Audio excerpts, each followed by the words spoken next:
今天我30岁了，30而立，立的是什么？于我而言，对外立责任，对内立本事。有幸能被大家看到，我也应承担起这份被关注的责任，严于律己，不负大家的关注和喜爱，也要通过自己的点滴影响，带给大家更多正向的力量。与大家一起在过好自己生活的同时，力所能及的多做一些对社会有意义的事情。作为演员，理所应当演好角色，努力争取被观众认可。我还有很多需要学习的地方，只有练好本事，继续提升业务能力，才能够不负演员2字。30而已，30岁不过是人生长跑前300米的结束而已，也是后半段蓄力的开始。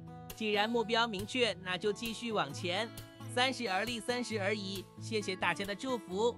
今年的愿望依旧是，让我们一起变成更好的自己吧。